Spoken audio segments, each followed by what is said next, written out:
Scan to Plan webinar, hosted by CADAPS Australia. My name is Faisal Momand. I'm the Business Development Manager at CADAPS Australia, the Bricscad reseller and premium partner. Today, we are excited to introduce you to the powerful capability of Bricscad Point Cloud.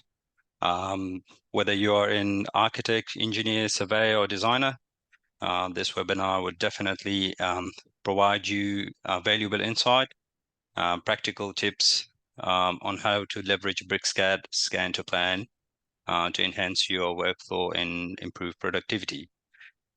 Throughout the webinar, we will explore the key features and functionality of Bricscad and showcase the real-world example of how it can be applied to various industries. Joining me is Jack Horton, our survey manager. You'll be our presenter for today. Jack will guide us through the process of utilizing point cloud data provided by RealServe to create accurate and detailed CAD model using Bricscad. He will showcase the step-by-step workflow, highlight the benefits of this approach, and obviously share his insight on the best practices. During the webinar, feel free to ask questions using the Q&A section, and our team will be available to answer the question as we go. So without further ado, let's dive into the world of Bricscad and discover how it can transform your CAD experience. Over to you, Jack. Thanks for that, Faisal. Welcome to the session, everyone. As Faisal has said, my name is Jack Horton. I'm the survey manager here at Civil Survey Solutions, and I've partnered up with CADAPS Australia through Faisal to bring you a webinar on point clouds today.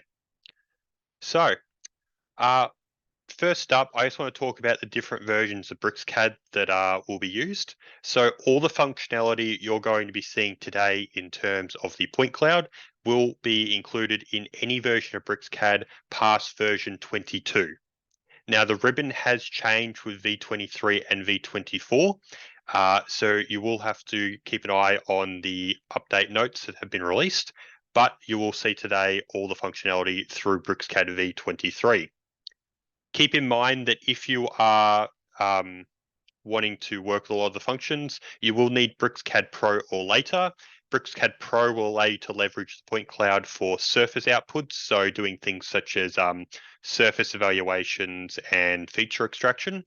The Bricscad BIM will be required, however, for leveraging the point cloud for buildings. So any kind of floor plan work, any kind of separating out of the floors, all that will require Bricscad BIM to work with. So just keep that in mind moving forward. Now, what you see on screen at the moment is a real point cloud that was picked up of our office, Civil Survey Solutions, in Notting Hill. Now, this is actually made up of 130 million points and was essentially provided to us by the lovely people over at RealServe, who came out and did the survey for us and provided us the data set to work with for today's webinar. Now, just on RealServe, they're a great company with 20 years experience. They're skilled with reality capture, cadastral and topographical surveys, as-built plans, and leasing surveys. So if anyone's curious about any of that, I highly recommend you go and have a chat to them. They're more than happy to have a talk with anyone who's curious. Now, today we're going to be stripping out the building that you see in the middle there, Civil Survey Solutions, and we're going to be creating a floor plan using it. Now, you may be asking, why would you draft using a point cloud? Why wouldn't you go out with a total station and just pick up the points in that kind of a way? Now, the reasoning behind this is that when you're working with point clouds, you're able to get a rapid data collection. As said, this is 130 million points, and that was picked up in between 4 to 5 hours on site. All of that data provides you with a clear visualization of the data to work with. You're able to pull this apart. You can do different sorts of interrogation on that surface. In a few weeks, we'll be having a second seminar. That seminar will look at feature extraction and acquiring information from the surface. you're able to rapidly go ahead and do 3D drafting. You can actually see here an example of a 3D draft that I have done up. You're able to automate the splitting of the floor levels, so you can actually split the building by floor levels for separate plans, and automate the generation of the 2D plan after you've finished doing this drafting. So it's a very powerful tool to use. And the way you would go about doing this is through the use of the modeling tools. The modeling tools allow you to rapidly go around and draft up everything. So once you're finished, you'll actually have an overlay of your point cloud with all of the modeling, which can be seen on the right side there. On the left-hand side, this is how you will actually finalize your survey. So you'll end up having all of your chairs, all of your desks, everything can be placed in there. And you can get a nice, accurate visualization of the real world that can be provided to clients, engineers, architects, you name it. They are able to go ahead and work with this data. So I've broken down this a bit now. We're actually going to look at a real world example. So I'm just opening up Bricscad here. This is just a basic drawing. This gets in, well, it's just one of the many templates to get opened up within Bricscad. And what I'm going to do is we're going to look at attaching a point cloud before interrogating it to form a basically a building plan that can be provided to a client. So the first thing you're going to want to do is ensure that you are in the Bricscad BIM workspace. The BIM workspace can be accessed either when you're first starting up Bricscad. It'll open up the Bricscad launcher and you'll be asked which works mode do you want to start in. You can either select BIM at that point, or if you've started in drafting, which is the standard one for a lot of people, simply come up to the top here and you'll be able to drop this down and BIM will be the third one from the top. Selecting that, you should get a ribbon that looks much like mine to work with. So the first thing you're going to want to do is select point clouds. That will open up the ability to work with the point cloud directly. And what we're going to want to do is we're going to want to actually bring in the point cloud. I recommend running point cloud reference at this point, as it allows you to do both the importing of the point cloud and the ability to reference it at the same time. So by selecting point cloud reference, it will open up the point cloud reference manager. You can actually see I have a few already imported here, good to go. And you're going to want to select pre-process a new scan. Now, on the ribbon down the bottom here, it'll ask you, okay, do you have a file you want to bring in? If you're bringing in only an individual point cloud file, that'll be the one that you select. If you're bringing in a folder with multiple point clouds within it, you'll want to select folder. You can type either of these options in or just select the option you want to work with. This will open a browsing window. Go looking for the folder or file you wish to import and simply double click it to start the process. So pre-processing can take a variable amount of time depending on a number of different factors. Primarily, it's going to be on the strength of your computer, so how new and how powerful all of your components are. And it's also going to depend on the size of the point cloud you're bringing in. Now, this 135 million points, I was able to bring in over the course of 40 minutes. So basically, if you bring in anything of that size, this is a standard laptop that you would pick out. It's running an Intel Core i7, running the GeForce RTX 1080, I believe. So for any computer people out there, that'll mean something to you. Otherwise, start bringing in the pre-process. It'll start in the background. You can either work on another project while it's working, or go get a coffee, come back, and you should find that it has finished. Once it's been imported, you're going to want to actually reference it to the drawing. So the reference manager should remain open. If it doesn't, because I cancelled out, I need to reopen it. Simply reopen the reference manager and find the point cloud that you brought in. It will have condensed itself down into one file if you brought in multiple, and you're simply going to want to go insert. This can be done on any drawing. So if you've started pre-processing it on one, you can open up a different drawing and bring it in there if you wish. So I'm going to go insert here.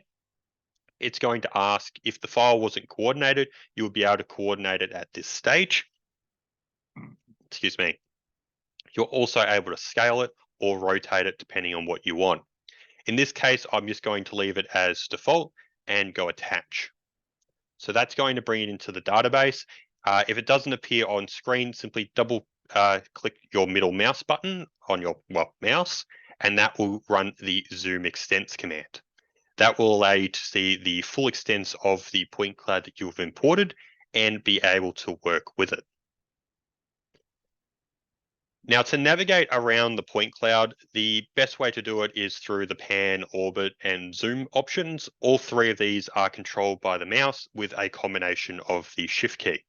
So to pan around as I'm doing at the moment, you're going to want to select the middle mouse button. That will allow you to pan around.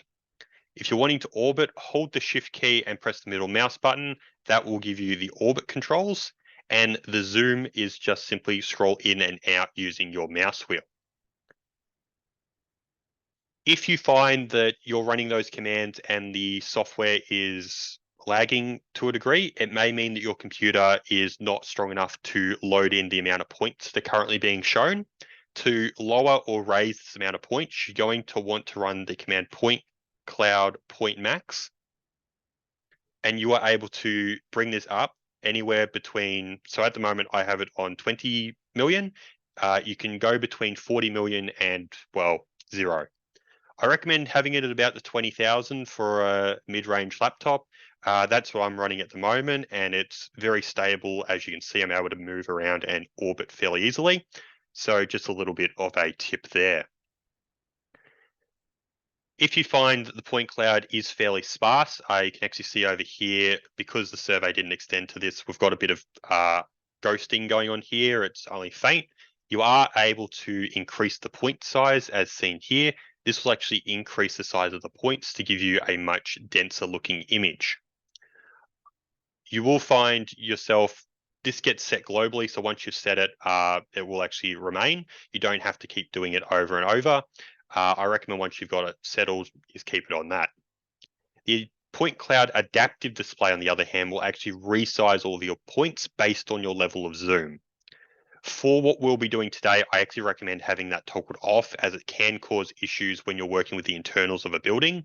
Because you're working with multiple floors with points basically representing every floor, having this turned off gives you a much easier point cloud to work with. So just keep that in mind. The point cloud color map that you see here is actually different ways of visualizing the data. So at the moment, if I select stylization, I'm running the scan color map. The scan color map is going to give me real world colors, which allow me to very easily make out what is being shown here. You have two other ones to work with here. You have elevation, which is going to recolor everything based on the elevation. If you're working with a point cloud that does raise a fair bit, this is the one you're going to want to use. If you want to change the colors, switch over to the color scheme, and we can switch over here. We can choose reds instead. That's going to give you a much different image. The other one you're able to work with is intensities. Intensities will actually do it based on the intensity of the laser as it's picked up all those points. Again, you can use the color scheme to switch that around as needed. Now for today, I am going to leave it on scan, as I find that to be the best one to work with for this particular survey. It'll be up to the user to decide which one they're wanting to run. The next option in our list is the point cloud align. This is a very powerful command that allows you to realign either your cursor or your point cloud. So if I actually move my point cloud around, I'll zoom out a little bit. You can see my cursor here is actually on an angle. We're wanting it to line up with the building that we're currently using. So you can see if I hold the mouse off to the side 90 degrees, the building is going to be skew if. So if we're trying to do a plan of this, doing 90 degrees for a lot of this building is going to be difficult. So we're going to run point cloud align found here, and we're going to separate out this building. You just have to select the rough area you're wanting to work with, and the software will actually work based on that. Once this is done, you'll have two options to work with. I've actually got a representative of the ribbon up in this top corner. So these options are the same as down here. I'll show you guys how to get this extra menu up in a minute. But we've got UCS. UCS is going to rotate my cursor to align with the point cloud. That's not what I want in this circumstance. I'm actually wanting the point cloud to rotate to match my cursor. So I'm going to select rotate here. It's going to go ahead and scan our point cloud. And it's going to rotate all of that for us. So we can see now that's actually rotated to be a better match for what I'm working with. I'm now able to put 90-degree ones in a lot easier than what I had. Now, if you are wanting that menu that I had on the side here to appear and not on the command line, you're going to want to run the command prompt menu and then select option 3. So you just type 3 on the ribbon here and it will switch over to that form of, well, working with the ribbon. It is handy for working with the point clouds. I find it to be a lot clearer. There are 5 different options there to work with. Have a play around them and you may find one that works a bit nicer for you. Now, we're going to be drawing up a plan of the building here, which means we don't need all this additional information. We don't want to delete any of this though. We're simply wanting to remove it from play while we work with the building itself. The way to do this is to run the crop tool found here. If we drop this down, you do have other options to work with. You can crop using rectangular, circular, or polygon. Depends on what you're wanting to work with at the time. For this here, I'm just going to go point cloud crop. This will actually open up the list on the side here where I'm able to select those from here, meaning I can run that command, see which one I'm wanting to use, and then select it. So I've selected rectangular as our building is pretty much perfectly rectangular, and I'm just going to select the area I'm wanting to work with. Once selected, choose either inside or outside. In this case, I'm wanting to work with the inside, so I'm going to select that, and it's going to crop everything outside of there. So this gives us only the building to work with. We now no longer can select any of the other data. If you're wanting to bring that data back, you have point cloud crop remove up the top here. Simply select that option and that will remove any of the crops that you have done. Keep in mind that will remove all of them. So if you have applied multiple crops, it will remove all of the crops that you have worked with. So I'll just recrop this quickly. And then we can have a look at the point cloud we wish to work with. So if I zoom in here and I actually move it onto the side, we can see that this is a 2-story building. So we've got 2 stories here we wish to work with.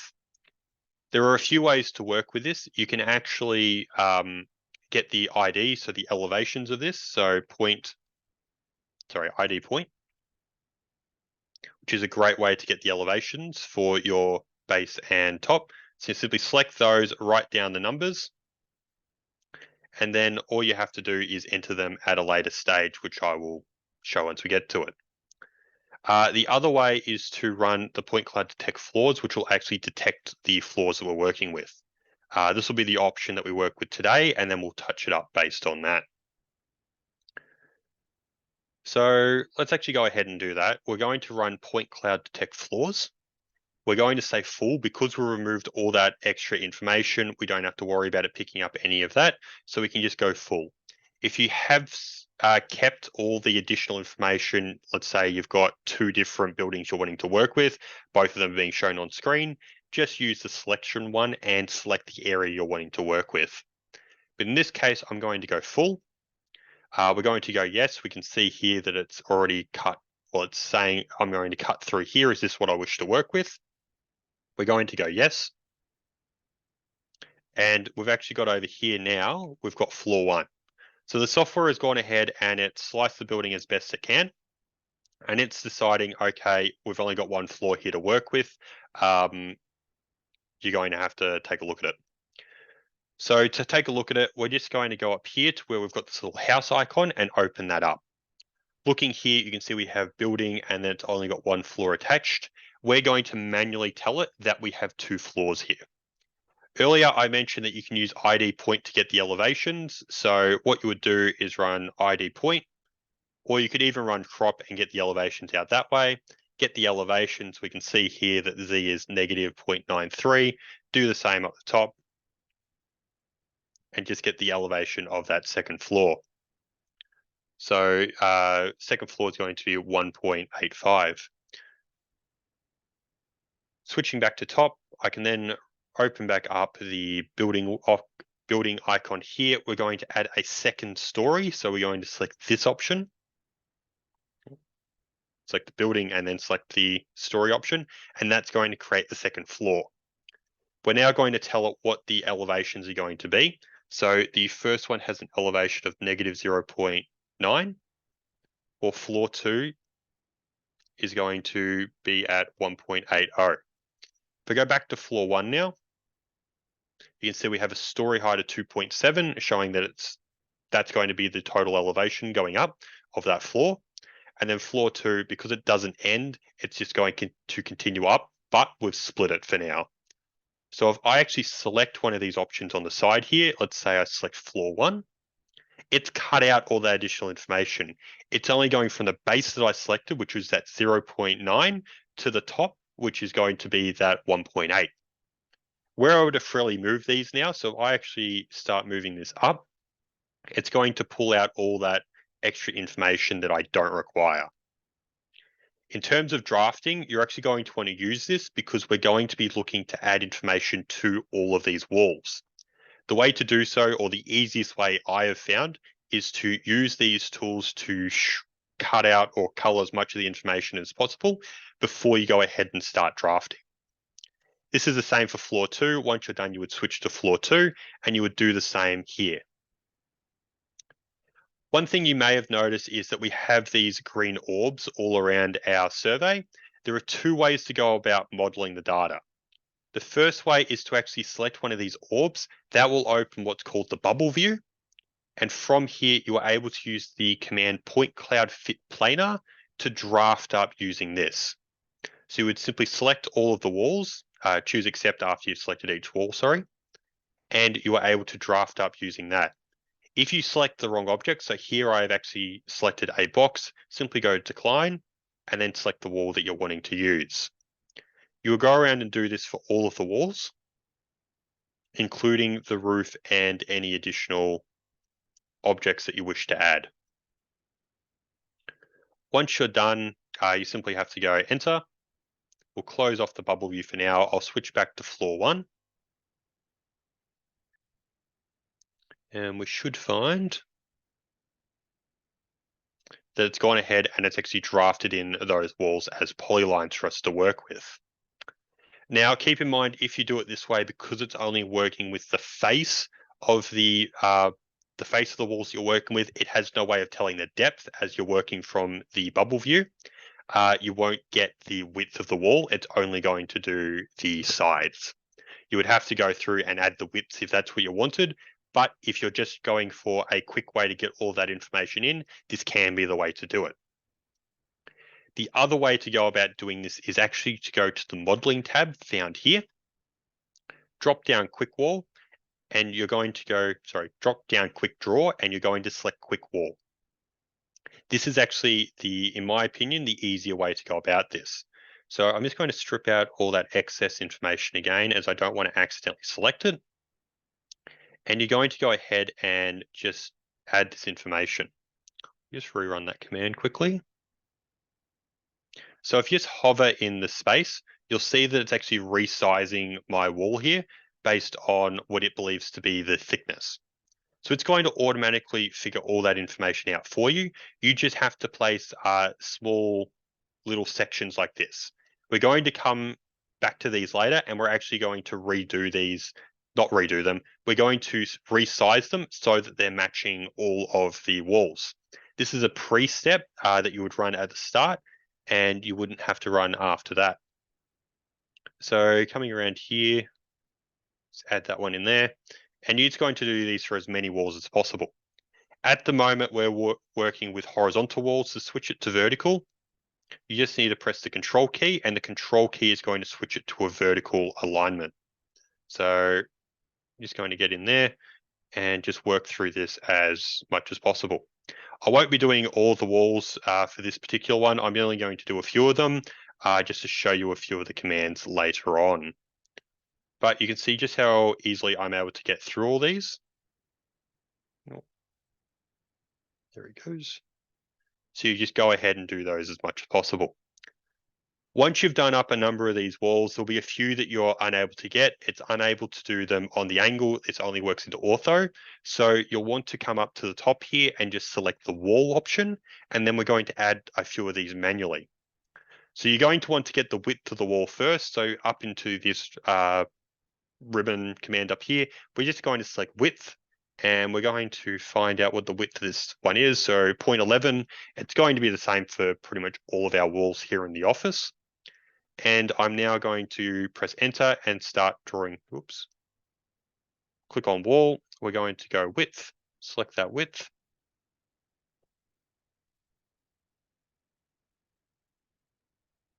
What have I done?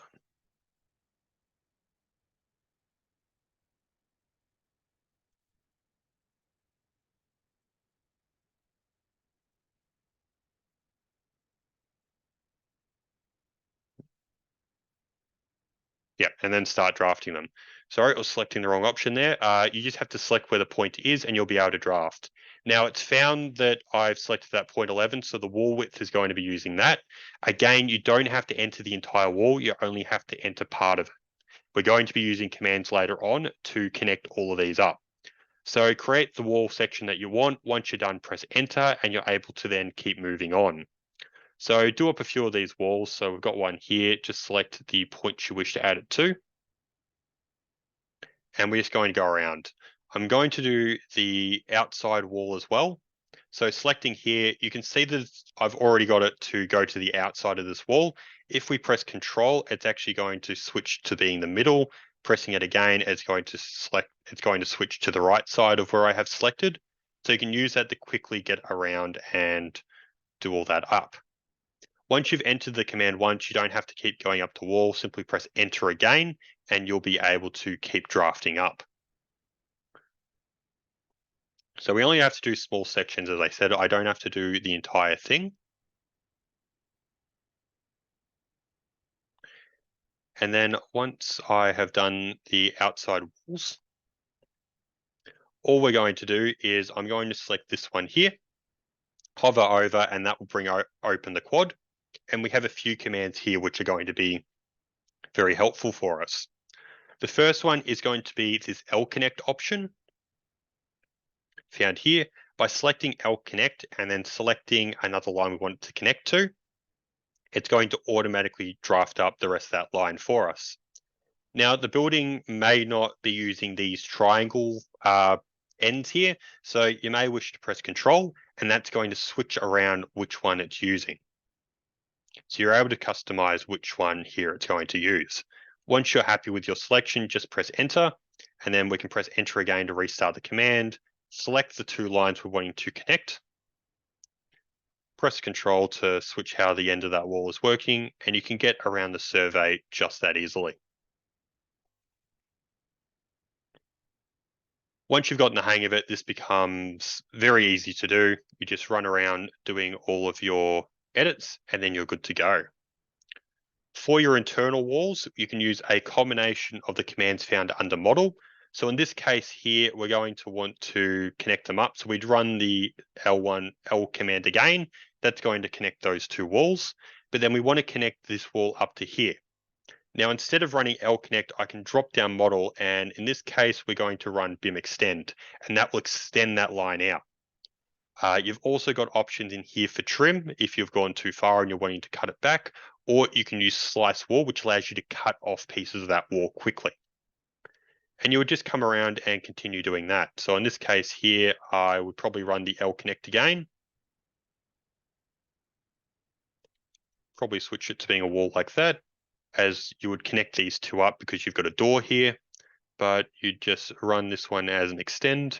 And you can actually see as I'm drafting this, it's actually highlighting it's keeping the options that I'm most likely to use. So selecting this end, hovering over, it's automatically going, okay, these are your three most used commands when you've selected this object. This is what we recommend you use. So it's very quick to go around and do that. I won't do any more of these walls here, but what I will show you is that if we go to floor 2,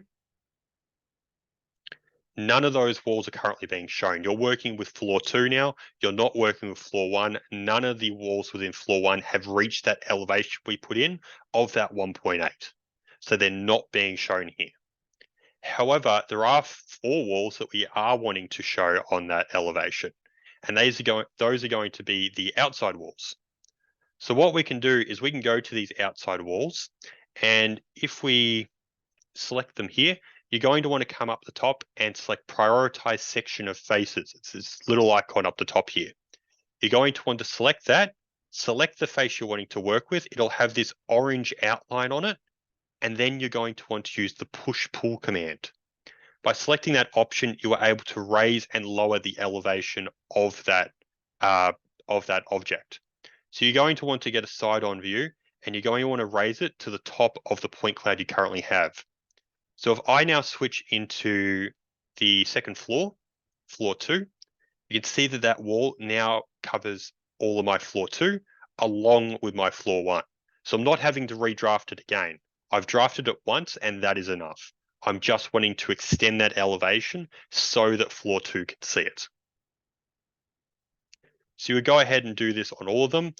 Just keep in mind, if you're working with those walls, you are going to want to exit out of the floor space as you want to select the wall and drag it up to the second one. So just make sure you hit exit before you run this command. So I've still got prioritization of faces selected. Select that one there, and we're going to go push-pull. And you should be able to just select the wall that you raised, and you'll be able to get a perfect, see there, they're matching up perfectly.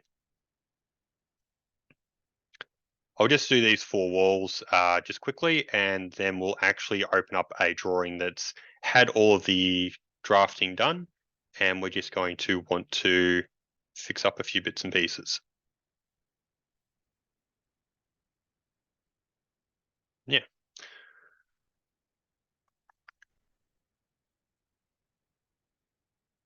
So if I open up floor 2 now, we can see that we've got the outside already done, and now I just need to work with the inside.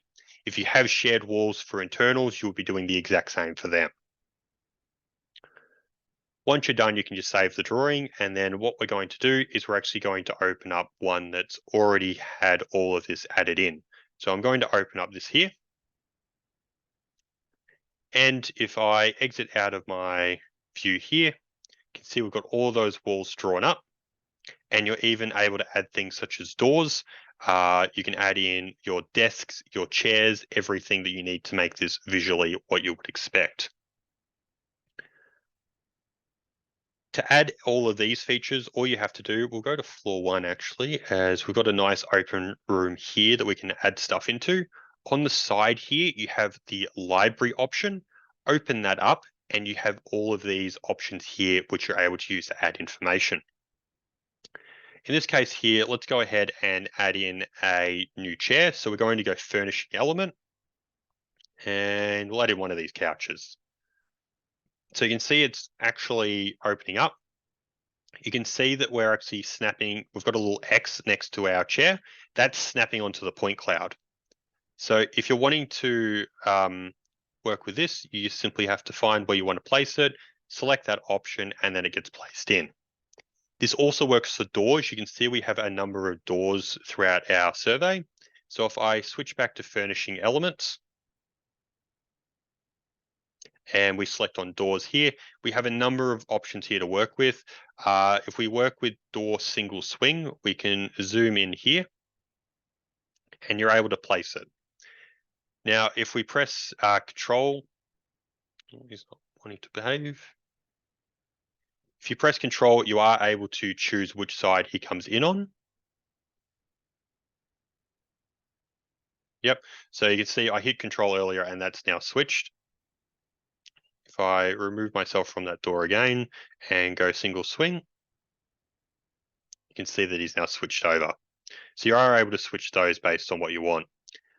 You can do the same with windows, so windows can also be added. All your furnishing elements will fall under the library found here. Now, if you're wanting to print this out. So at the moment, we've got a model, but we haven't actually got a plan that we can provide to people. So what you're going to want to do is over on this side here, you have the BIM project browser. You're going to want to select that that option, and that will open this ribbon here. Now, within here, you're able to fill in a variety of different information. This is more for yourself and any future people that open up this project so they can get a better handling on what's going on.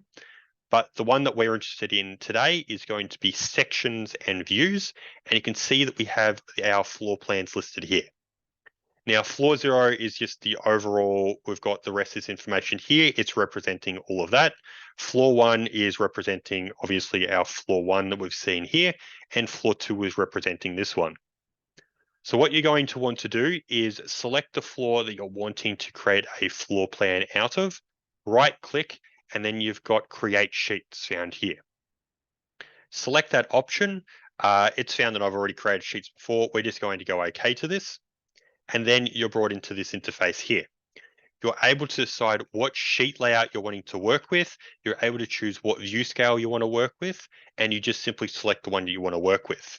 You'll get a preview over on the side here showing how it's going to be brought in. In this case, 1 to 250 actually looks like it's a good size, so we're going to stay with that.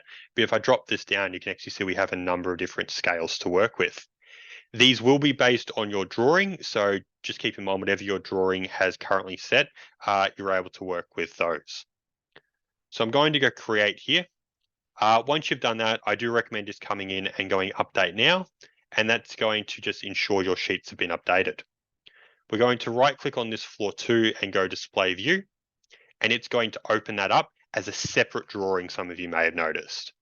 Now, wherever I have finished drawing V2 saved, it's going to create a new DWG for us to access and send off to a client if you wish. You are able to have templates set up. So I have one with my front sheet shown here, and I'm able to select within here and maneuver around as if I was in model space. So if I wanted to now do one for floor 1, I can go back to finish drawing V2, go back to sections and views, right click on floor 1, go create sheets. These settings still look fine. It's going to save them from the prior time you did it. Go create, just going to update those sheets, switch over to the sheet view, and we're going to open up floor 1, so display view. And we have floor 1 being shown here. You can then go ahead and do edits to this to attach, various distances and that as needed. Fill in whatever information is needed for the client, and then get it prepared to send off to them. So just to summarize what we've gone through today, we've had a look at the point cloud ribbon found here. This will allow you to bring in the point cloud and change how it's going to be shown to the user, along with being able to use detect floors to separate out the floors, using the point cloud fit planer to do drafting when in what's called the bubble view, what comes up when you select these green bubbles. We've also gone through the model tools using the quick wall tool along with the wall tool to be able to draft up the plans before getting them into sections and views and plotting them out onto a plotting piece. So with that, I will begin to wrap up on my end. I'm just going to reopen the PowerPoint here. Thank you all for listening to me talk about the subject on point clouds. We will be having another point cloud seminar in a few weeks that will cover feature extraction and surfaces. Keep an eye out for that one when it launches. And now I will hand over to Faisal to wrap up the session. Thank you, Jack. Thank you. Thank you, everyone, for joining us today on this point cloud webinar. We hope that you find this session informative. If you have any questions in regards to Bricscad product, our numbers is on the screen. You can contact me, or you can go to our website and send us an email. Once again, thank you for your participation. We appreciate your time and interest. We look forward to connecting with you in the future webinar and event. Have a good day. Thank you.